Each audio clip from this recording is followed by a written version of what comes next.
be sophisticated. True. One last question, Mufti. Sure. Very short question. And yeah. You Oh my believe God, we've been on the concept of sorry. No, sorry, carry on. Yeah. Yeah. So you believe on the concept of like there are no miracles. If I'm not wrong here, right? Because No, if you believe you are either, wrong. okay, okay, I know I believe in miracles. We all believe in miracles. Like the miracle of life is a miracle that we can't no, still explain. whatever The has miracle of been consciousness is no, something we can't explain. We all believe in miracles. no, I was talking in a reference like anything that has been created, the set rules of God, Allah Subhanahu wa Taala. Now they will not change, and if anything come across that we don't see, You I see, mean, look, there are, right. This is, to me, you see, a bit of a useless discussion because the reason being, there is no real disagreement. Everybody accepts the stories as they are told in the Quran. Nobody disagrees with these things. Everybody agrees that these are very short glimpses into a story and incident, that there is no overall telling of a story. Allah doesn't tell you details and details of what happened with Musa alayhi salam. It's just one verse here, one verse there, one verse there. It's what they call in literature the term ellipsis, okay, or elliptical kind of sequence where things are missing. So let's say in English, I say this happened ... The ... means something's missing, and then you figure that out. Like you know, he came home ... The house erupted. You understand? Does that mean something happened? Yeah, because ... So this is everywhere in the Quran. This kind of ... It's part of the Arabic language, ellipsis. So now the question is, nobody's disagreeing on any of these stories. Nobody's disagreeing on these incidents. The question is that, let's say something happened that was spectacular. Did Allah adopt a means for it to happen? Or was there no means in the galaxy and it just happened? To some people, they say, look, no means existed in the entire universe and it just happened. TK, that helps them. yeah, It's Mufti, a wonderful way of them being kind of like their iman is kind of strengthened. To other people, they would say, look, Allah didn't mention it, but of course, there's always means to something. Like I say, the rain fell. Obviously, for the rain to have fallen, the clouds had to have picked the water up from somewhere. Yeah, they picked it up from a reservoir and they brought it, and the winds had to have blown, and so things had to have happened. But every time you say, oh, it rained, you don't need to say, oh, by the way, a cloud got formed by this happening, yeah. by this happening. So this discussion on were there any means adopted for the realization of certain events is really, to me, a fruitless discussion, because if it helps you to think, look, there were no means, then that's wonderful. I have no objection. If to other people they think, well, no, there would always be means, fine, that's wonderful as well. It doesn't diminish from the book of Allah. Yeah, Mufti, based on my understanding, I think it helps you to understand a lot of concepts. I mean, once the means are established, then those means are not changed. They will stay the same. Like Allah Ta'ala ne jo bhi alme khalq mein rakh diya, that will stay the same, right? Because there are a lot of people who put those things not in line with that. I see. For example, जब हजरत इब्राहिम को आग में डाला गया था और वो सारी स्टोरीज जो है, so that actually you see, but this is the point. You see, कि बात वही है. You see, it's not a problem. Whatever a person wants to take, they can take it. If it helps this person in this way, that Allah never says in the Quran once Ibrahim alayhi salam ko aag mein dala gaya. Ek dafa bhi nahi kaha Allah ne. Magar the ellipsis, you guessed this. There was a gap, wasn't there? That they prepared the fire for Ibrahim, ... Allah saved Ibrahim from the fire. You then said in your mind, okay, I want a picture that he was thrown in. Now, Allah never says that in the Quran, but He leaves it for you. If you want to understand that and it helps you, take it. If somebody else thinks, no, Allah saved him from being fallen in, then take it. Uske liye bhi theek hai. Like, it helps. However the Quran helps you in its understanding is wonderful. You don't need to, the Quran, you see, the arguments, these people who disagree are not disagreeing on what the Quran says. They are disagreeing on what it doesn't say, but what they are filling in the blanks. So the Quran never, and this is to me the miracle of the Quran. Wallahi, I find this so amazing that the Quran doesn't actually say these things. Because you see, that is part of the amazing nature of the Quran and the miraculous nature, that otherwise it would have had, certain people would have struggled with it. But the Quran was for everyone. It was for these people who are going to say, yeah, I'm going to fill this blank in with this story. And it was for other people that are going to say, no, but that's not how the world works. And it's fine for them. You see, Allah, it's what people are fighting over is the gaps that they are filling in. They're not fighting over the actual. Allah never, you mentioned virgin birth. Allah never says once in the Quran that Jesus was born from virgin birth. But that's the ... It says that, Mary says that, I haven't had any kind of intercourse yet. Angel says, this is the will of God, ... Jesus is born. Now, it leaves it. Some people would say, of course, this is what the Christians have told us. This is the virgin birth. And alhamdulillah, if it helps their iman, it's wonderful. Other people would think, no, in the ... it meant, obviously, she had a husband and they had a child. So it worked. But look, the miracle of the Quran is it left that gap. It could have just filled it in, but it didn't. And people are only arguing over the gap. They're not arguing over the verse. So, and the real essence message behind. Because the real message was not, you see, these, when Allah is telling a story in the Quran, the Qisas al-Nabiyyin, these stories are for you to get a moral from them, to benefit, to get inspiration. They're not to get caught up in the detail. In fact, what's funny is the story, I say funny, what's ironically funny here is the story in the Quran that shows that is when Allah is condemning it. That the Israelites get caught up in the detail of the cow. Acha, what color is the cow? Acha, how old is the cow? Allah says that, what's wrong with these people?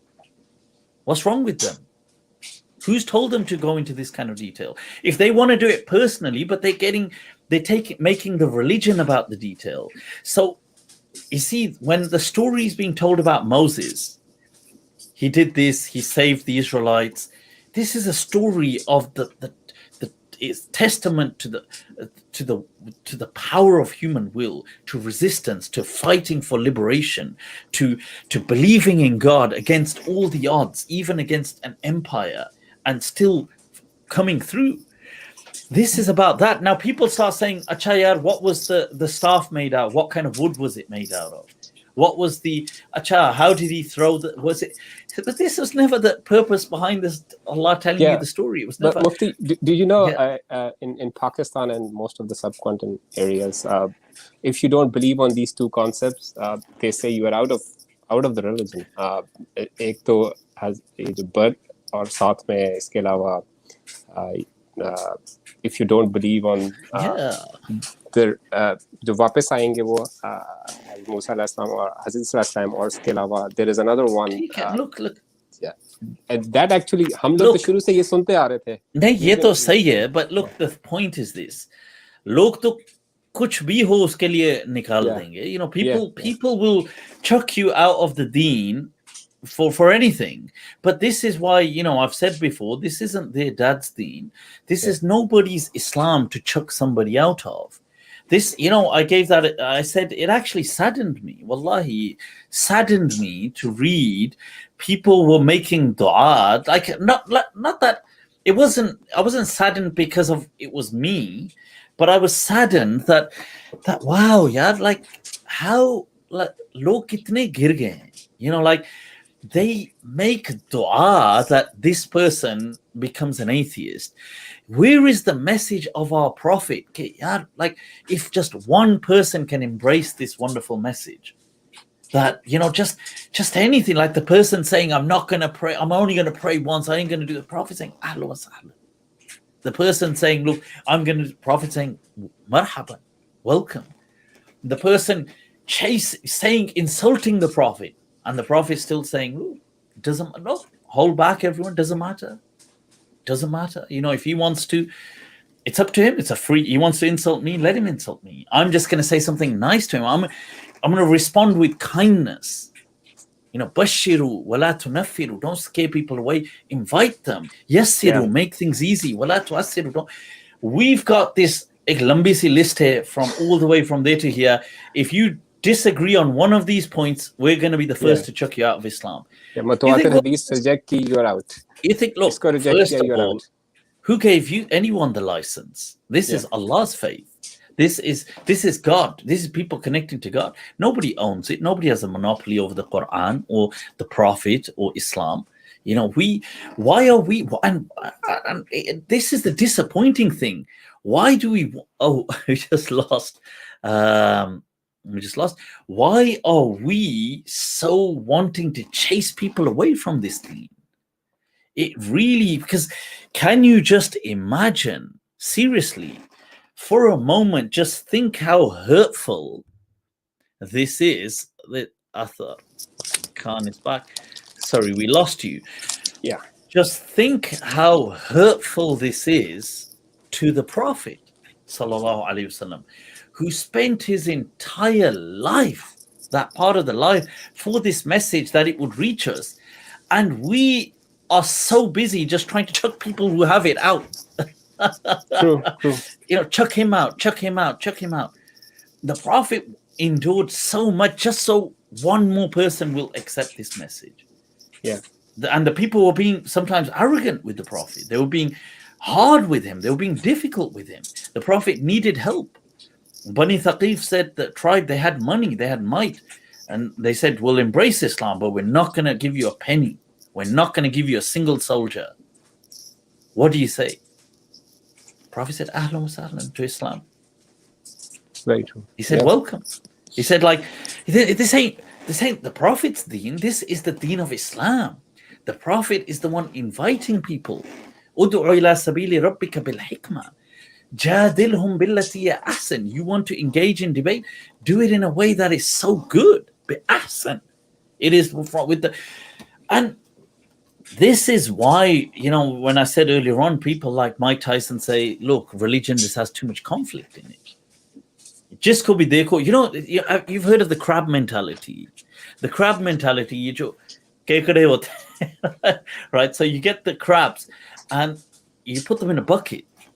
And you see, if it's just one crab, it can climb its way out.